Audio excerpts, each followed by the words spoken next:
Welcome, everybody, into another edition of the Big Ten Show, the Big Ten Show here on the Believe Podcast Network, also 93.7 The Ticket. We've got a phenomenal guest today, but before we bring him on, I'm one of your co-hosts, Adam Carricker. Rhett Lewis, as always, joining me, does a phenomenal job.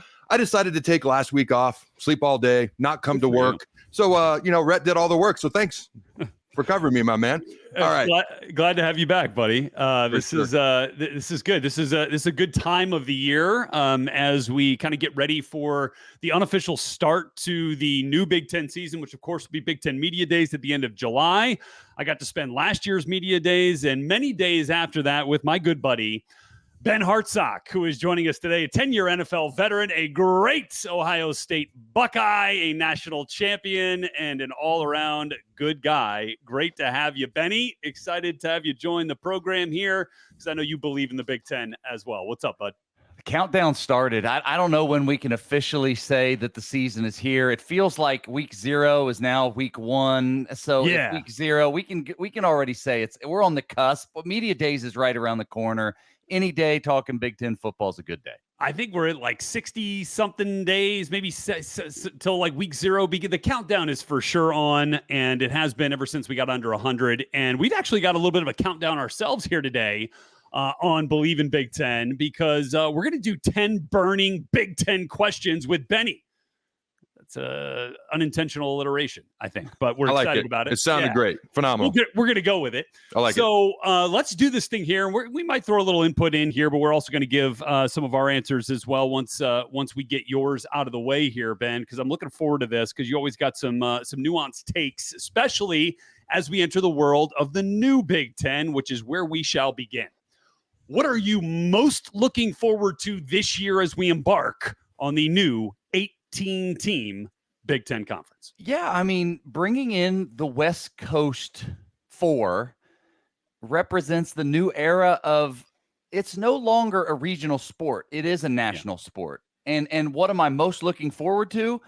The Big Ten needs to start stacking and stuffing its trophy case.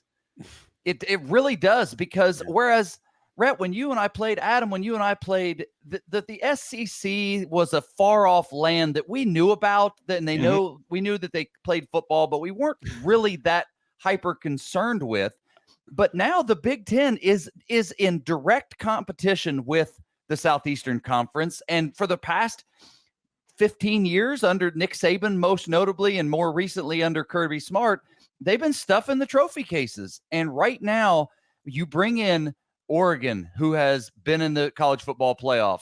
Washington was in the playoff last season. USC under Lincoln Riley's leadership is a very proven product. You've got 3 teams that are automatic playoff contender, it should be a given, and national championship contenders. That adds to what Michigan just achieved, what Ohio State has done, and what we hope Penn State will do. So what I'm most looking forward to is it's time to not just be a contender. It's time to start holding trophies and standing on the stage with the confetti raining down in the Big Ten. All right, so the Big Ten, preferably Ohio State, by the way. Sure, yeah. Preferably Ohio State, but if not them, anybody but Ohio State. After you said that, I'm sorry. Anybody but Ohio State. No, I'm just kidding. I don't care who it is. Honestly, I just want the Big Ten. I'm with you to be represented. Let's keep the trophy. In the college football playoff, the national championship game, hopefully winning a national title. That'd be phenomenal. All right, transfer portal, huge part of college football, as we know. A lot of transfer portal additions, subtractions across the country. Who, in your mind, is the biggest transfer portal addition to a Big Ten team this offseason? I think the one that has the most pressure is Will Howard at Ohio State. Will Howard coming in and replacing a quarterback in Kyle McCord that but just about every measurable, Kyle McCord was a superior statistical quarterback to Will Howard, except one. And so Kyle McCord had more total passing yards, had more touchdowns, his touchdown to interception ratio was twice as good as Will Howard's. So then why Ohio State fans scratching their head saying, why Will Howard? Well, Kyle McCord effectively had negative rushing yards and he had no real rushing attempts. Meanwhile, Will Howard comes in with 81 rushing attempts and around 350 yards last season. That is the only thing that I can point to say, okay, Ryan Day wants to have a certain modicum of quarterback athleticism, quarterback run, the zone read option that fixes things for that offense. And Kyle McCord didn't have it. Will Howard's going to be expected to do it. I got a quick follow-up. I know Rhett's got another question, but if you were Ryan Day, the head coach of Ohio State, would you rather have not Ryan Day, we know who Ryan Day wants, would you rather have Kyle McCord or Will Howard as your starting quarterback next fall? I personally would have kept Kyle McCord, because here's the thing with Will Howard. He seems like a wonderful young man. The word in Manhattan, Kansas was he wasn't going to keep his starting job against the young upstart named Avery Johnson. He already lost it. So as an Ohio State fan, like let alone a guy that played, a fan, I'm like, wait, we're taking a guy to lead the Ferrari that is Ohio State, and he couldn't even keep the job that was I don't want to say besmirching things towards Kansas State, but it's not for the Ferrari that Ohio State represents. So, what I understand in today's quarterback specifically is there's no runway. That I do trust Ryan Day, and the only thing that I will still trust his judgment in this because some of this is unquantifiable. You guys have both stood in huddles, and you've been in huddles when you look into someone, a leader, a team captain's eyes and said, that's our dude. And you also know when it's not. And the only thing that I can because Ryan Day is a reasonable person, I can assume that Kyle McCord was not the guy that stood in that huddle that everybody said, that's our guy, and Will Howard is. So that's the only logical. It's hard, you can't quantify that, and we'll see when we kick it off this fall, but that's the only last measure of why you would say, wait, why are we getting rid of a guy in Kyle McCord that was one tipped interception against Michigan from still being the starting quarterback? There's a butterfly effect there, but I would have stayed with Kyle McCord. Okay, along those lines, quarterback conversation continues here. Our third question for you is one that is very specific. Most productive quarterback this year, not the one that wins a national title for his team, not the one the JJ McCarthy's of the world that were very good but did not put up the huge numbers. I'm talking about the most productive guy who puts the most production on the field for his team in this conference next year. Who you got? Yeah, it probably will be Dylan Gabriel at Oregon, and it's funny, Rhett. I'm still having to remind myself, the +4. I've got +4 that I need to roll in there. Yep. Yeah, I've got more options. And so Dylan Gabriel comes in. It would be easy to say whoever's leading Ohio State, which expects to be Will Howard. But Dylan Gabriel comes in with that very quarterback-friendly offense. Look at what Bo Nix was able to do under Oregon last season, and it was get the ball out a lot, catch it, rip it, short, getting the ball in the receiver's hands, let him rip it downfield. So that should be Dylan Gabriel.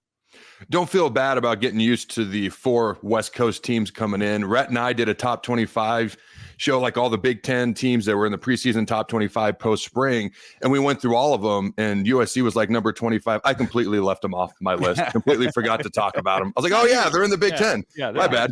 Yeah, I'm used to all those years when they played Big Ten teams in the Rose Bowl. I can't get that out of my head. That's right. All right, next question for you. And I'm just going to throw this out there. Ohio State's running back room is freaking loaded already, but there's pretty strong rumors from Ryan Day that Caleb Downs is not only going to play safety, but he's been spending some time in that running back room as well. So just keep that in mind when I ask this next question as to who do you think will be the breakout player of the year in the Big Ten this fall? Yeah, it's incredible. It's incredible with Ohio State's ability to maintain its talent.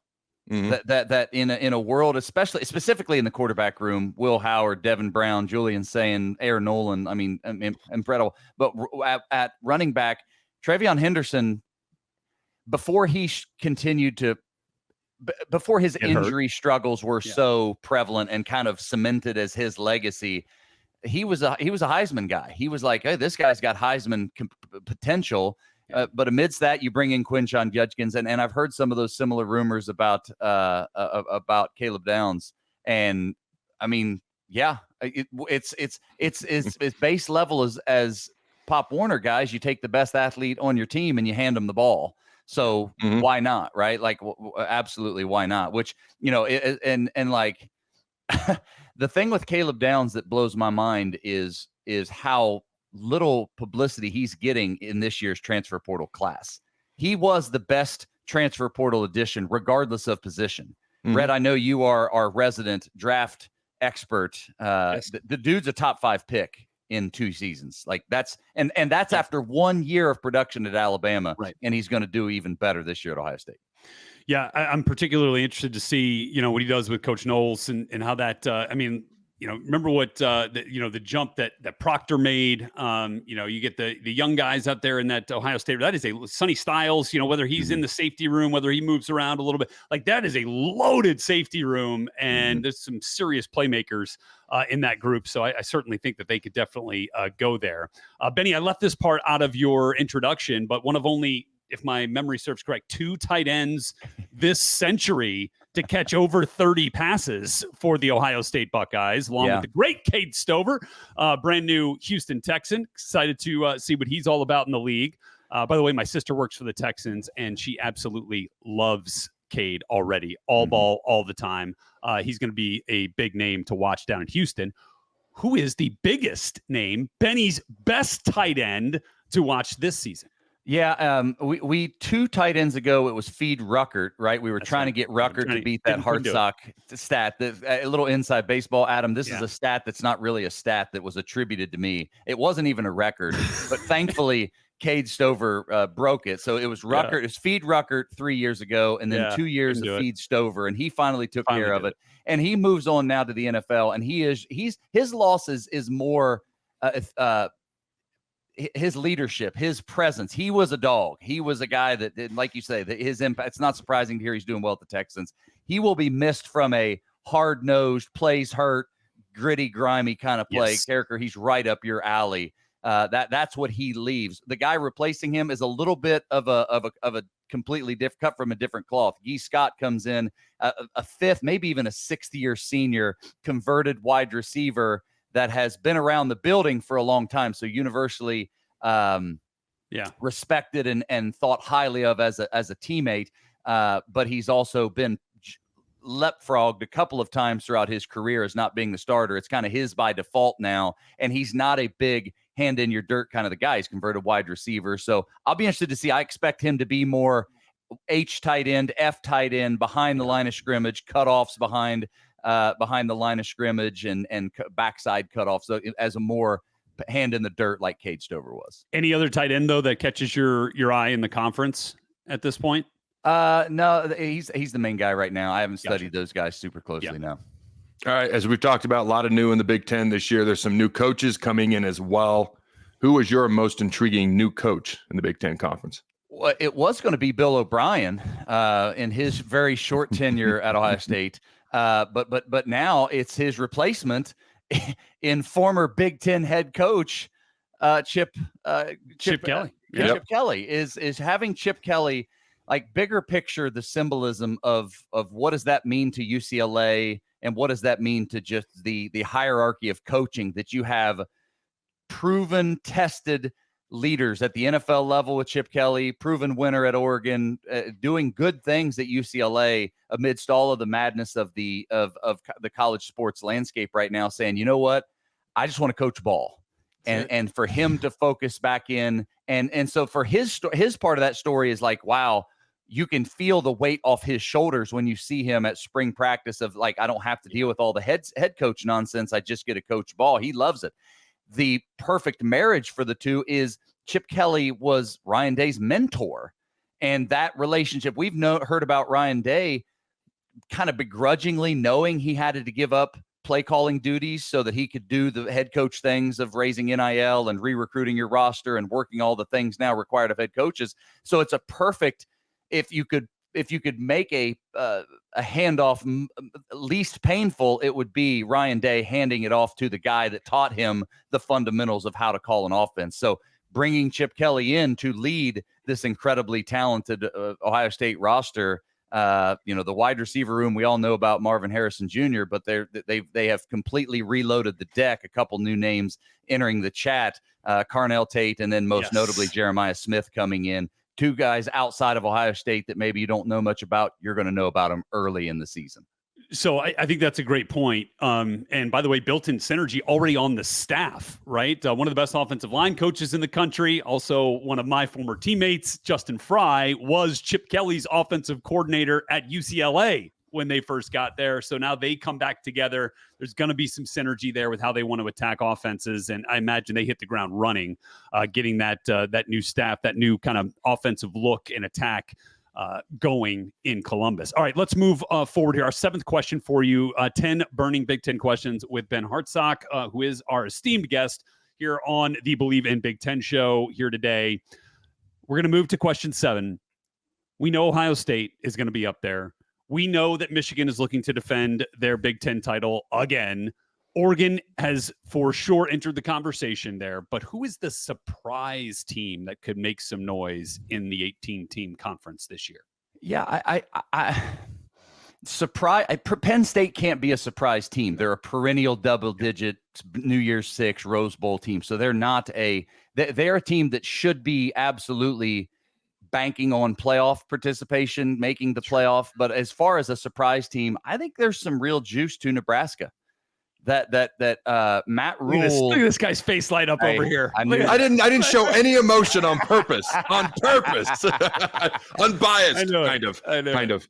But outside of Will Howard's expectation of coming in at quarterback, the second most expectant quarterback is Dylan Raiola. And fair or unfair, this guy has been the discussion of recruiting circles for 2 years now. He played for a bunch of different high schools, was committed to 3 different universities, Ohio State, then Georgia, and then finally landing on Nebraska.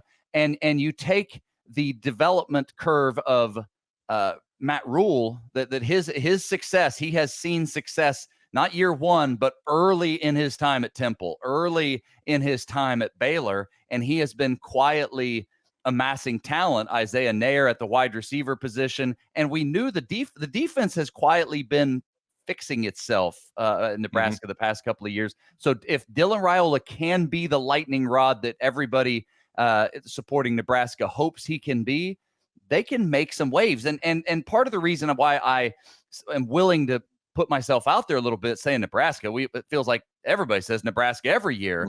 Their schedule this year is really good. Advantageous for Nebraska. Yeah. It is not a stretch to say Nebraska could be 7-0 when it travels to Ohio State late October. Let's go. Look, their non-conference UTEP Colorado rivalry game, but Colorado still, you've got to prove it. Yeah. And then their early conference schedule is Illinois, Purdue, Rutgers, and Indiana. Rhett, I don't want to, we love Indiana, Rhett. We love over here. We love you. I'm excited about the Ohio University transfer. I'm excited about him for you, Rhett. That's right. But I mean, Nebraska could be 7-0, and so that takes you into Ohio Stadium late October. And let me tell you something: no fan base or the media, they will be worked into a frenzy if that Ohio State Notre Dame or Ohio State Nebraska game is. By that point, Nebraska would be ranked top 15, maybe even close to the top 10 by that point. Yeah. And and then all bets off. If you want to be a top 15, then you got to be able to play in Ohio Stadium against Ohio State. So I like their transfer portal additions. I like what Matt Rule has done in his short time, but also his body of work as a leader. And then I expect a lot out of Dylan Raiola. So that actually leads into my follow-up question. True freshman, a guy who's played 3 different high schools, 3 straight years. He knows what it's like to start over. He knows what it's like to learn a new playbook quickly, new teammates, get acclimated. In the spring, you watch him in practice. He's making adjustments at the line of scrimmage that I don't really see older quarterbacks making sometimes. He's still a teenager. He's still a true freshman. What do you think is realistically fair to expect out of this very hyped, very talented, but young true freshman this fall? What is fair, Adam? Oh gosh, we don't worry about that. Is a fair subjective anymore. term, my friend. You do with that what you want. Well, but it's funny because fair went out when these guys became professionals. Fair and right and teenager goes out the window. I agree with that. You're now multi-million-dollar compensated professional athletes, and so the dad in me certainly identifies with what you're saying. But the realist is, big businessman money comes with businessman expectations, and Dylan Raiola has businessman expectations. So I expect Trevor Lawrence when he was a freshman. I expect Tua Tagovailoa when he was a freshman. I expect Justin Fields when he was a freshman. Like I expect Heisman I don't expect him to be a Heisman candidate, but I expect him to be Heisman caliber numbers because that's what it takes. That's what it is, and that's what it takes. All right, so you look at the fall schedule. I mean, I love a lot of these matchups that we've never seen before. I'm looking forward to Ohio State going to freaking Eugene, Oregon. Who would have thought that would have ever better happened believe it. in conference? Okay, just as an example, and maybe I just gave away the answer, but I'm going to ask it anyways. Which matchup this fall between Big Ten conference opponents are you looking forward to watching the most? Yeah, it is Ohio State at Oregon. And you have a second plan. What's a second one? The second would be Texas traveling to Michigan.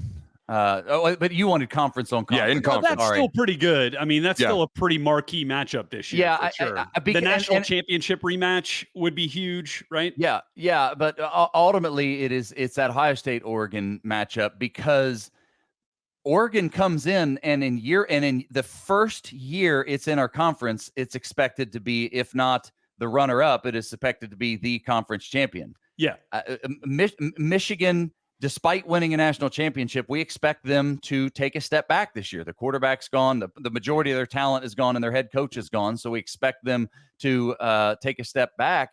And so Oregon fills that void. And you have one of the most proven quarterbacks in Dylan Raiola and Dan Lanning. And Evan Stewart comes in as a transfer. Tez Walker at the wide receiver position. They are stacked and they are talented. So that game at Autzen is going to be huge. It's going to be huge. It really, really is. And in many ways, the winner of that game I see as in the driver's seat for the Big Ten championship. All right, two more. We'll get you out of here. And we've kind of progressed, right? We've talked individual, talked about some teams getting together, matchups, and now the ultimate piece of this game. The expanded 12-team playoff this year comes into existence. How many Big Ten teams make the cut in year one? The safe play here is 3. Yeah, but we don't need safe. Here's how I'll present it: is your Big Ten championship participants, both winner and loser of the Big Ten championship, are going, and then you've got room for one more. And so then I start saying, okay, if it's going to be Ohio State, Oregon in the Big Ten championship, you write them in, and then after that, okay, is this finally where Penn State, who has only had an Ohio State and Michigan problem over the past several years, well, they don't play Michigan this year, right?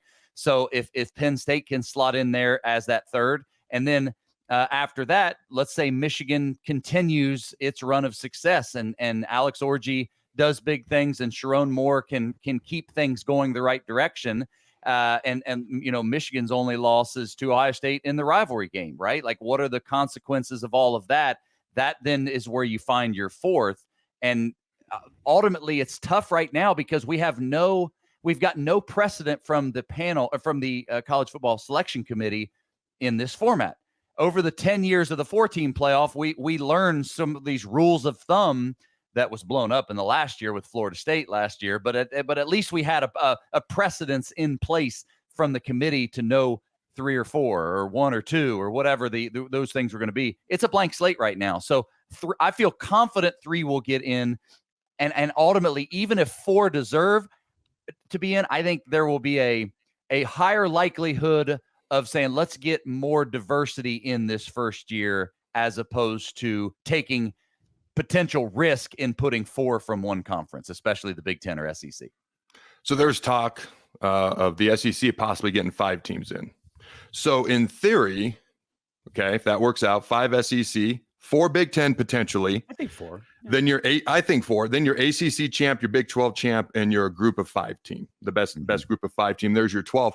So it's interesting wanting diversity because the SEC and Big Ten, yeah, they're going against each other, but let's be honest, they're working together behind the scenes.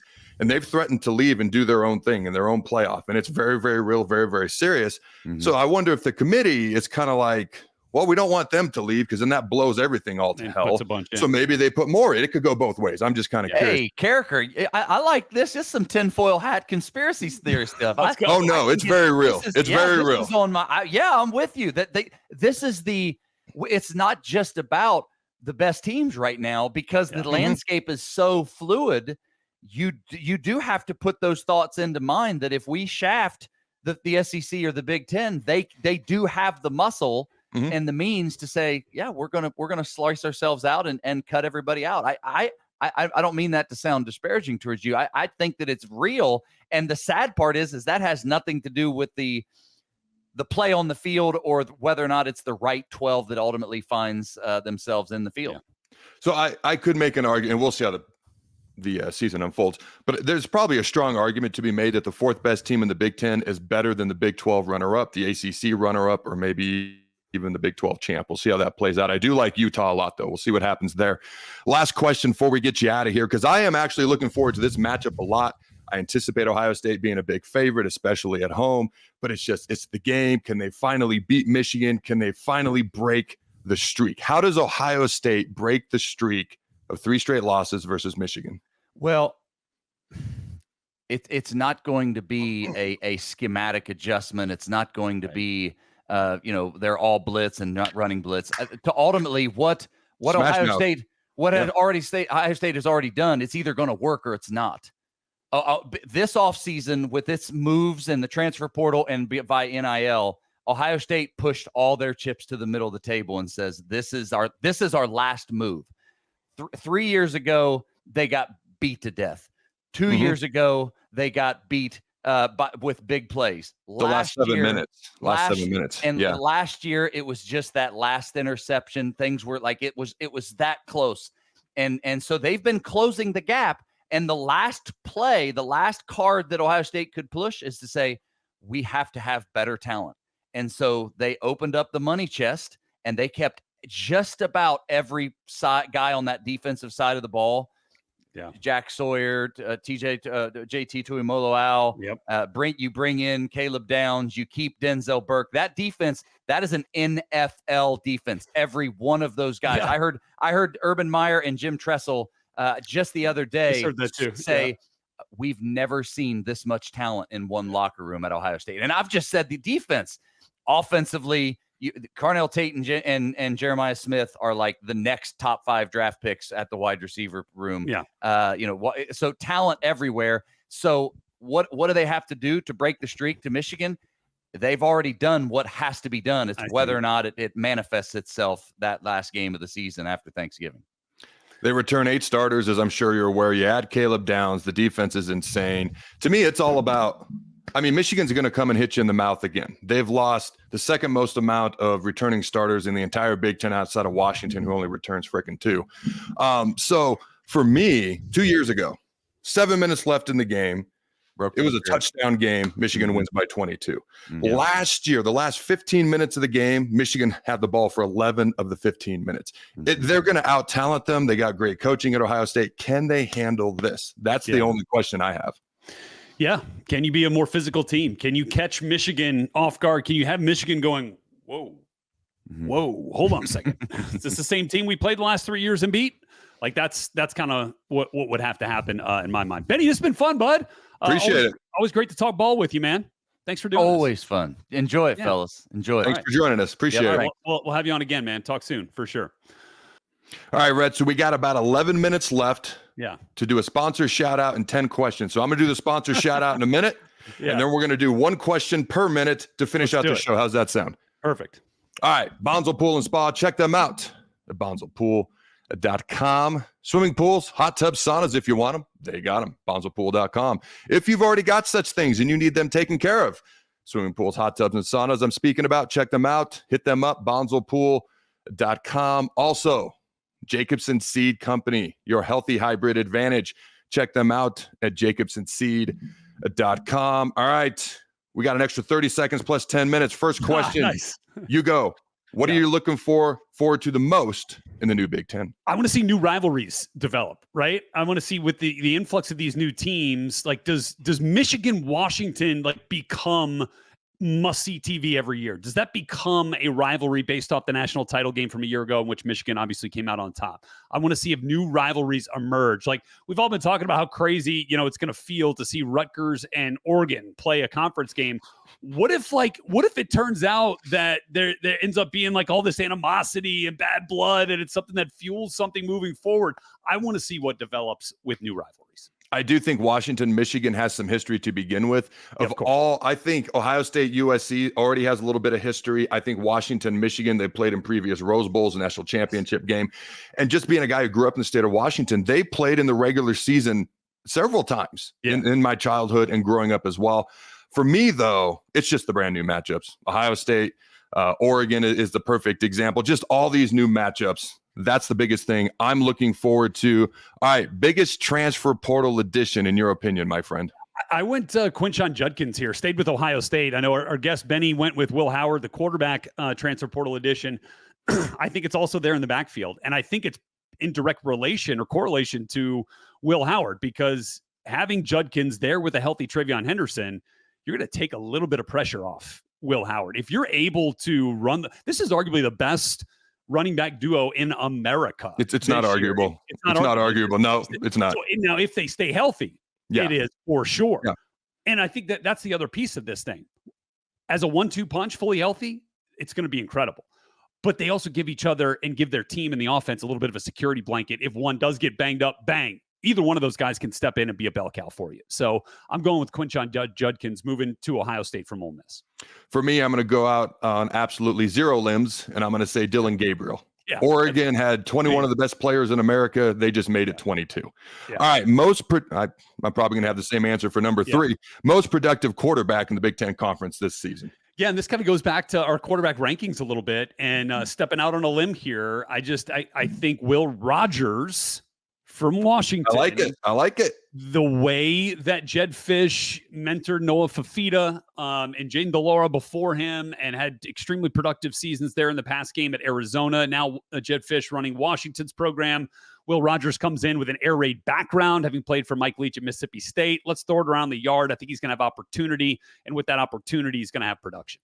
All right, I am going to go out on a smidge of a limb here, and I am going to go Will Howard. Okay, just for the sake of not picking Dylan Gabriel. Sure. And here's why. You got the best offensive coordinator in America. You got a head coach who's an offensive guru as well. You've got the most talent around you of any team in America, barring maybe Georgia. You got a backfield that can help. You got a great defense going to keep pressure off of you. I'm going to go Will Howard, the guy who unseated Adrian Martinez as the starter at Kansas State, then lost his job to a freshman. But he's going to come in. He's going to use his legs. Chip Kelly's the perfect guy to call plays for him. So I'm going to go out on a smidge of a ledge, and I'm going to say Will Howard. All right, breakout player of the year. Breakout player of the year, going right to my old stomping grounds in Bloomington, Indiana. And it kind of happened in the second half of the season a year ago. Donovan McCulley. If you could mirror his production from the final 6 games through the first 6 games, you'd have been talking about an all Big Ten wide receiver. He was incredible, 6'5", speed, dynamic contested catch ability. The one-handed touchdown grab he made on a fade ball against Wisconsin was one of the signature plays of Indiana's season a year ago. I think with the coaching of Mike Shanahan, Tino Sinceri, and the offensive staff, and Kurt Cignetti there at IU, McCulley is going to take off with his buddies Elijah Surratt, Keyshawn Williams, Miles Cross, like that whole group. But I think McCulley, again, with his size and with his athleticism, is going to absolutely elevate this year. All right. Nobody ever talks about the guys on the dark side of the ball. So I'm going to show a defensive player some love because I also think that he's going to get the opportunity. I don't know how much he's going to do in the backfield. That backfield's already loaded at Ohio State. But what if he returned kicks? Talking about Pop Warner, getting the ball in your best hands of your best player, your best athletes. Maybe Caleb Downs returns some kicks. Maybe he does some things on offense. Who knows? But defensively, he's a beast. He is a freaking monster. And I'm going to go Caleb Downs because I'm going to go with the defensive guy just because I want to. And it's our show, so we can do what we want. We certainly can, my friend. All right, I like that one. What do we got best tight end next. You want to take lead on this one? All right. So people can accuse me of being a homer, but he was the number 1 tight end in the entire country coming out of high school, ahead of Brock Bowers for a reason. Last year, I was like, man, can he just get through the season healthy after 2 ACL injuries? And he did. And he was a second leading receiver and a pass catcher for Nebraska. And this year, we got all these coaches across the country trying to poach this guy, sending him texts, flat out tampering. Matt Rule called it out. I'm going to go with Thomas Fidone. He's also a guy that's flat out pissed off. Okay, I went to Nebraska not with a chip on my shoulder. I've always said I went with the whole forest on my shoulder. This dude's got a forest and then some. So I'm going with Thomas Fidone from Nebraska. Okay, I'm going to go with a player that has plays at a school with a esteemed history of tight end production. That, of course, the Iowa Hawkeyes, and a season that never really got off the ground a year ago. And Luke Lachey, he was injured in September, was lost for the season. I think he is back now, an experienced player. New offense, obviously. Coach Lester comes in to run that offense. I think Luke Lachey is going to be one of the most productive pass catchers. Not to mention tight ends in the league this year. I think he'll be that good. All right. Most intriguing new head coach. Yeah. For me, I look at this thing as Jonathan Smith at Michigan State, I think is really interesting because there was so much to like about the trend line that he was leading his alma mater, Oregon State, on these last few years. I mean, they've been they were contenders in the Pac-12 conference. He was grooming a good young quarterback that we have had on our rankings at Aiden Childs, brings him with him to Michigan State. So you've got head coach, you've got quarterback, you've got some synergy there. In East Lansing now. And look, there's players. They always have players. They always have. I think the way that Jonathan Smith can bring this new program together will be one of the storylines of this season because nobody's talking about the Spartans right now. So give me Jonathan Smith as the most intriguing new head coaching hire this year. So it's actually the first guy who popped into my head. But I'm intrigued by the guy who's never been an offensive coordinator now being a head coach in Deshaun Foster. He goes to a place where they lost some things, but they got some talent. Yeah. It was interesting when Ben was talking. He never brought up UCLA as one of the, that he talked about the other three West Coast teams making an impact in the Big Ten, and rightfully so. That's a fair thing to leave them out at this point because they haven't earned the right to be in that conversation. But they've got talent, and I just want to see what he can do. Having never been an OC, never called plays, now you're in charge of the program, and they do have some talent there. So I'm just curious to see what he can do and how long it takes him to build him up if he's able to do so. All right, surprise team. And I think the Spartans could be one of those teams. I think last year's surprise team, was Northwestern without a doubt. David Braun jumping in a very difficult situation to lead that program through some turmoil. They get to a bowl game. I could not have predicted that in a million years. He now gets the full-on head coaching job. I think that one also could have been one of the more intriguing hires because you're looking like, was that a flash in the pan, or is this a sign of some program consistency that they are building? Quarterback position, I think at Northwestern is going to definitely be something to watch. But I think with Braun's leadership and what he has already proven in the midst of some serious adversity, I think Northwestern could once again be a surprise team in this conference. All right. I'm going to go with the team. I just love saying where they're from. Piscataway. There you go. Piscataway, New Jersey. So Greg Schiano's built them up once in the past. He's back and he's doing it again. They're one of the top 5 teams in the country when it comes to returning starters, returning experience. Greg Schiano's got them kind of on the same. I'm not saying they're going to be like undefeated and number 2 in the country like they were a little over a decade ago in his first run. But you look at their schedule. They do not have Ohio State. They do not have Michigan. They do not have Penn State. My God, is any team happier in the country to not have divisions than Rutgers? Because they had to play those 3 teams every freaking year, plus Michigan State. Yeah. And so now they don't play any of those 3 teams. They got a decent physical squad coming back. Everyone's going to expect me to have picked Nebraska. So I like to just buck trends. Also, I think Rutgers is a team that could legit surprise people. I think it's a good one. I think it's a real good one. I'm really curious to see what that offense looks like this year with Ethan Kaliak-Manis now at quarterback. So we've got matchup to look forward to. I'll give mine here and then jump in with yours. For me, I know that they are both reloading, but to me, that is what is so intriguing to me. Where are these 2 teams going to be when they get together? Washington, Seattle, and Michigan, right? So what is that going to look like, that matchup? And is it a sign, again, of things to come? A renewing an old rivalry, like we talked about this last year with the national title game, previous Rose Bowls and national title games. So I really think that this has got the potential to be, kind of one of those fire starters moving forward, especially as 2 teams looking to prove that it's not a rebuild. It's more of a retool. Outside of Ohio State, Oregon, because that is the premier matchup in my opinion, I'm going to go with Michigan, Ohio State, because Ohio State on paper is the better team, and it is not even close. No disrespect to Michigan.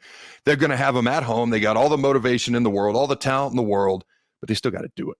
Yeah. Michigan's going to come in there and try to punch them in the mouth, kick them between the legs, and what are you going to do about it? I'm not saying Michigan's dirty, but what are you going to do about it?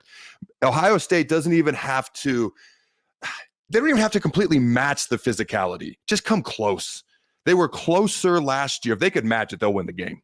Okay. I don't think they'll surpass it, but if they can just come close, they should win the game. But that's the matchup for me. Can you get over that mental hurdle that's probably there at least a little bit for the Buckeyes? Good one. Good one. All right. How many teams in the playoff you got here, Mr. Carricker?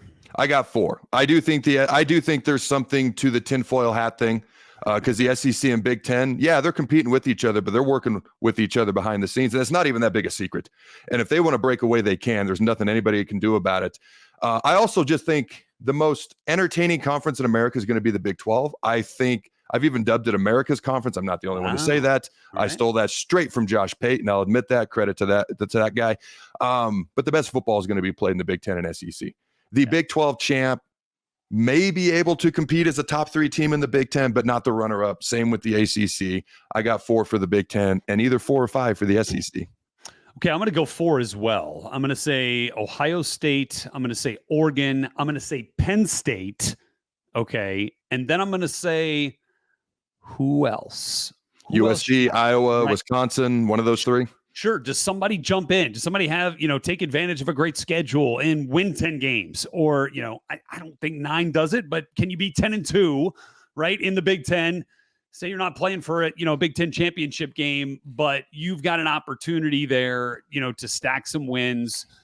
We know what non-conference schedules are these days. I think it's going to be hard for Michigan, as we talked about with their schedule, Texas, Washington, the whole deal, Ohio State, obviously. So, looking at that, I think it's going to be 4, and I think the 4th team is kind of like a wild card, and it could go in a lot of different ways. So I think we're like-minded in our 4 Big Ten teams headed to the playoff. If it's truly a surprise team, Nebraska maybe could shock people. Who knows? Sure. We'll see.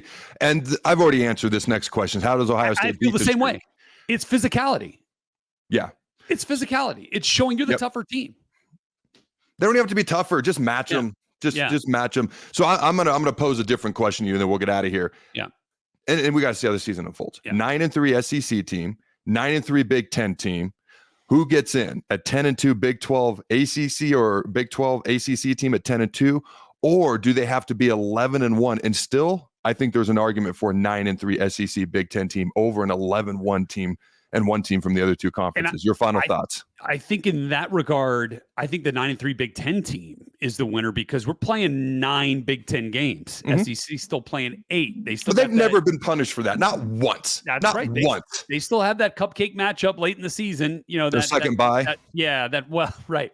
And so until that gets figured out, and look, whether you want to say there's a conference bias, maybe there is, and certainly the SEC could claim some of that, and I get it. And bar none, they are going to have, some very difficult and arguably the best, not even arguable, really the best conference games you're going to have, pound for pound.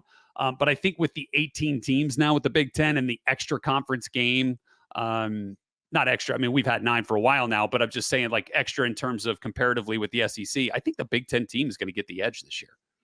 I agree. I think it's an interesting convo. We did not quite make the 1 answer per question per minute, but that's okay. I had a whole lot of fun. We did pretty good.